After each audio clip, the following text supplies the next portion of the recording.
Idolaters do not want people to worship other than idols. They decided to throw Abraham into the biggest fire they could build with the intent of burning him alive. All the disbelievers were ordered to gather wood for fire as a service to their gods. For several days they collected the firewood. They dug a deep pit, filled it with firewood, and ignited it. They brought a catapult with which they will cast Abraham into the fire. They tied Abraham's hands and feet with ropes and put him on the catapult. The fire was ready and its flames were reaching the sky. The people stood away from the pit because of the great heat. Then the chief priest gave his order to cast Abraham into the fire. The catapult was shot and Abraham was cast into the fire. When Abraham was about to be thrown into the fire, Angel Gabriel said, "O Lord, your servant Abraham is being cast into the fire due to his loyalty to you." God responded, "If he seeks your help, then assist him."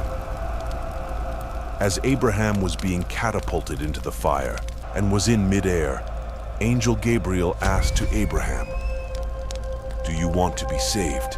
And Abraham replied, "No, I do not need your help."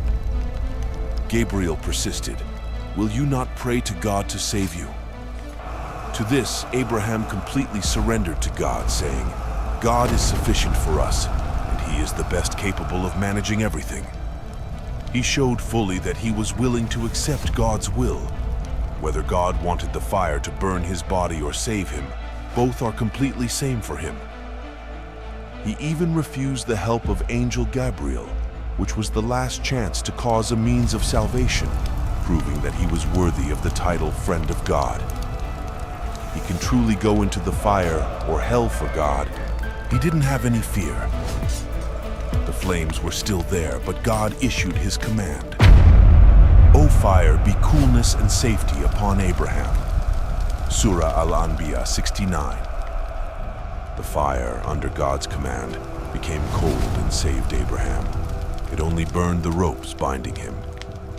Abraham remained calm in the fire, praising and glorifying God. His heart was filled only with love for God, devoid of fear or regret. For those who love God, even in the face of fire, there is no fear. From a distance, the people, leaders, and priests watched the immense fire, which nearly suffocated them and burned their faces. It lasted so long that they believed it would never go out. To their astonishment, when it finally did, they saw Abraham emerging from the pit unharmed, his face radiant with God's grace. The fire had become cool for him, only charring the ropes that bound him. Abraham walked out calmly, and the unbelievers shouted in defeat, realizing his miraculous survival. God says in Al-Quran, "And they intended for him harm, but we made them the greatest losers." Surah Al-Anbiya 70. This miracle shamed the tyrants, but it did not cool the flame of anger in their hearts. Nimrod, king of Babylon, felt that his throne was in danger and that he was losing power because upon witnessing Abraham coming out of the fire unharmed, some of his people could start believing in God and Abraham being a true prophet of God. Nimrod wanted to debate with Abraham and show his people that he is indeed the God and that Abraham was a liar. He feared that the status of Godhead he had proclaimed for himself was challenged by an ordinary human being. In order to safeguard his interests, he summoned Abraham to the palace and held a dialogue with him. The king Nimrod said to Abraham, "I hear that you invite men to worship the new God and to abandon the old God." Abraham said, "There is no God except God, the One." The king, who is proud and arrogant, said, "What does your God do I cannot do?" Abraham said gently, "My Lord is the one who can bring life and death." The king arrogantly replied, "I give life and cause death." The prophet Abraham did not ask how the king gave life and death, as he knew that the king was lying. Abraham said, "Verily, God is able to bring the sun from the east. Can you bring it from the west?" King did not know what to say and what to do. After Nimrod was silenced, Abraham left the royal palace. Then the truth of the prophet Abraham spread throughout the land. Humans start talking about his miracle and his salvation from the fire, and his arguments with king that made the king speechless. Abraham continued calling people to believe in God, trying really hard to guide his people to the right path. He tried every possible means to convince them. However, in spite of his love and care for the people, they did not listen to him and left him. At least 2 persons in his family did, however, accept his message: Lot, his nephew, and Sarah, his wife. Thus, Abraham migrated along with them. Before his migration, he invited his father to believe in God. Abraham asked for forgiveness for his father because of a promise he made. But when he realized that his father was an enemy to God, he separated himself from him. Abraham was compassionate and patient. Surah At-Tawbah 114. It was here, in this blessed land, that God chose to bless Abraham with progeny. And we rescued him and Lot to the land which we have blessed for the worlds. And we blessed him with Isaac as a son and Jacob as a grandson, as an additional favor, making all of them righteous. Quran 21:72. Abraham stayed in Canaan for several years, going from city to city, preaching and inviting people to God, until a famine forced him and Sarah to migrate to Egypt. In Egypt was a despotic king who had the passionate desire to take possession of married women. Abraham had known that Sarah would catch his attention, so he told her that if the king asked her, that she should say that she is the sister of Abraham. When they entered his kingdom, as expected, the king asked about his relationship with Sarah, and Abraham replied that she was his sister. While the answer helped calm down his strong feelings a bit, he still kept her as a prisoner. When King Pharaoh called for Sarah because of his strange desires, Sarah prayed to God. As soon as King Pharaoh tried to touch Sarah, his upper body became rigid.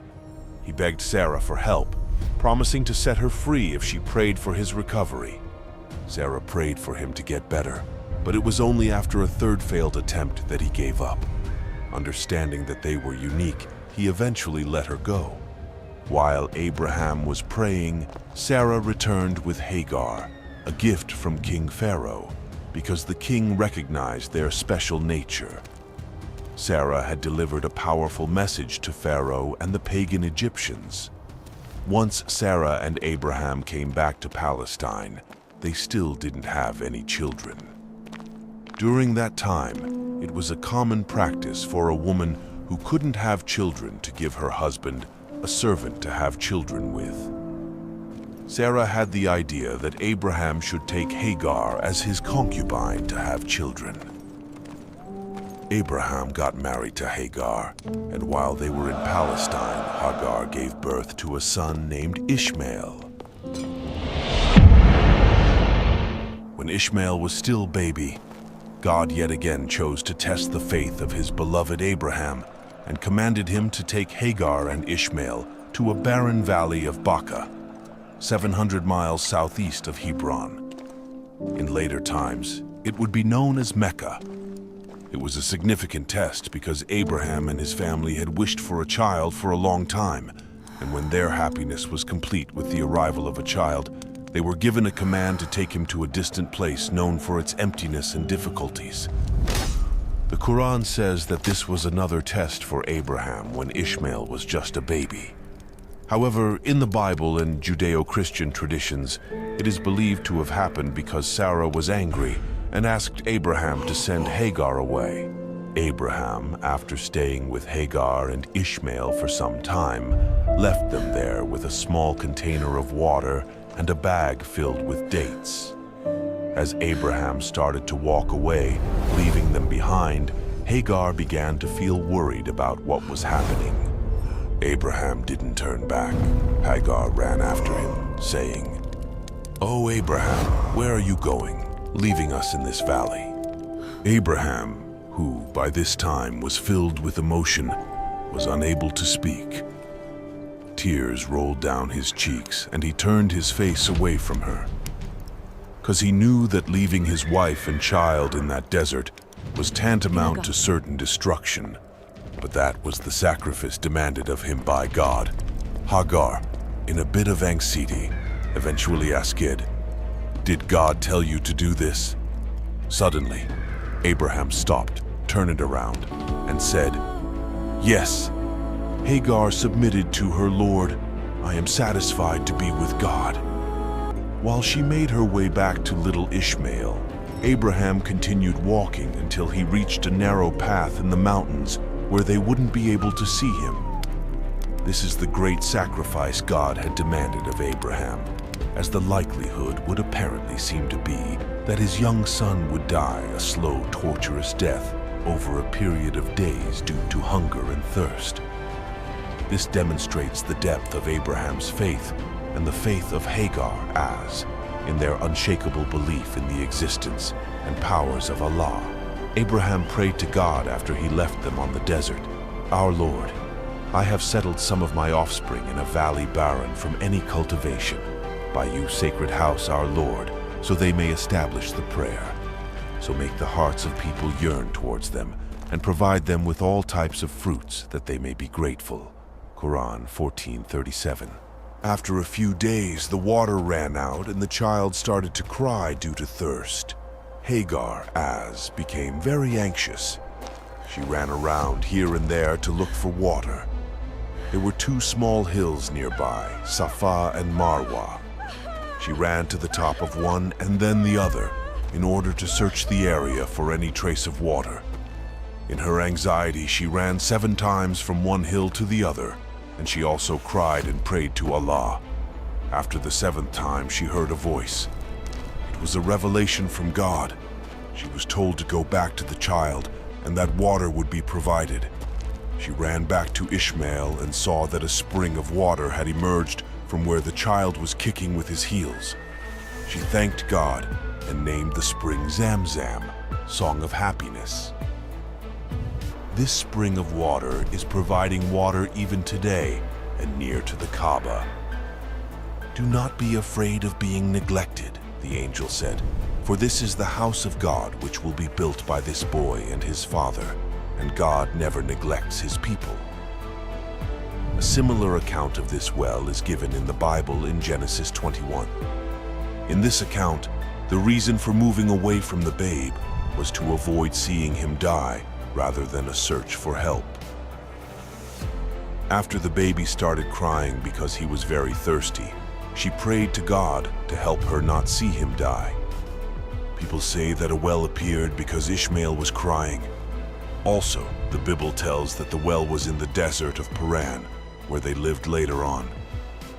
Jewish Christian scholars often mention that Paran is somewhere north of the Sinai Peninsula, due to the mention of Mount Sinai in Deuteronomy 33:2. However, modern biblical archaeologists believe that Mount Sinai is actually in present-day Saudi Arabia. This means that Paran would also be located in that region.